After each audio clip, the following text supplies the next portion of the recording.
How out of the question is possession?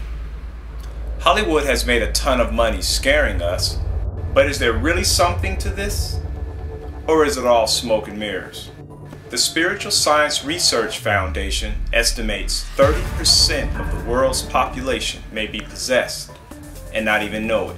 But how can this be when the Western world's DSM-5 doesn't even acknowledge possession as real? It seems the Western world has more of a grasp on war than it does the spirit realm.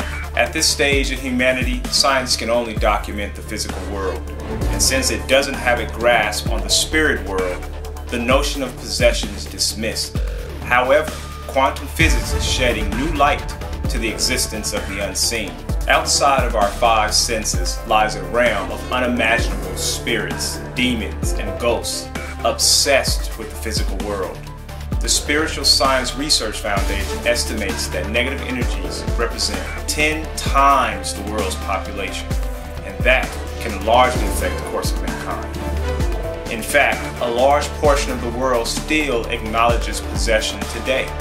African traditions, Asian traditions, Indian traditions, Indonesian traditions, Malaysian traditions, Native American traditions, shaman traditions, and even most of the world's religions still acknowledge possession.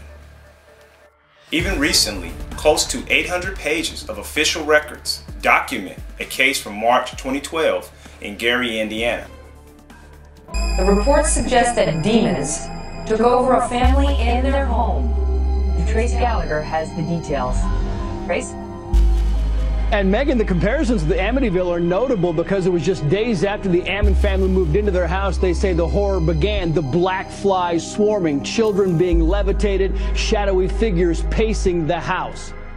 The family sought help, but between the horror stories, the kids missing school, and being injured, the family doctor and child services got involved, with child services pointing the finger at mom, writing, quote, "They believe the mother may have mental health concerns. They believe the children are performing for the mother and that she's encouraging the behavior." Then child services witnessed something that changed their view. The 9-year-old boy thrown against the wall with no one touching him. Then they write, quote, "He had a weird grin on his face and began to walk backwards while the grandmother was holding his hand. He walked up the wall backwards. He flipped over and landed on his feet in front of the grandmother and sat down in the chair." Police also thought the story was a hoax until they went to the house and saw blinds dripping with oil and water where there was no source, and a mysterious figure in a window when no one was home. 37-year police veteran Captain Charles Austin saying, quote, "Every one of us who was there that day in the basement and who saw what we saw, we all think the same. We call it the same. That bit of dirt is a portal to hell." So what actually is possession? Possession is when another malevolent entity takes control over your mind, body, and actions. This can be for seconds, minutes, or months. It can be for good, or it can be for evil.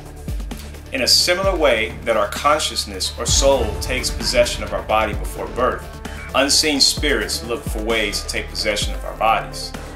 They do harm by destabilizing and stressing you. Consider the analogy. Imagine a castle being attacked in older times. The enemy attacks, trying to weaken the castle's defenses. Once the castle is breached, the enemy eventually takes control. This is essentially how ghosts, demons, devils, and negative energies possess you. You are just like the castle, and the ghosts, demons, and devils represent the enemy. What may be some early signs of possession? First thing, it's not like what you see in the movies. It's more of a subtle behavior change. To name a few, being tempted by strange thoughts, hearing voices, skin rashes, depression for unknown reasons, eerie feelings of being touched or watched, pinprick sensations throughout your body, suicidal thoughts, unexplained bouts of anger, and strong urges to do harm. So what could possession look like? Having behavior similar to dissociative identity disorder, psychosis, hysteria, mania, schizophrenia, sleepwalking, or strange behavior induced by heavy drugs. This does not mean that in every case these disorders are possession. These are just examples of what possessed behavior may resemble. How do you avoid being possessed? Fortify your castle.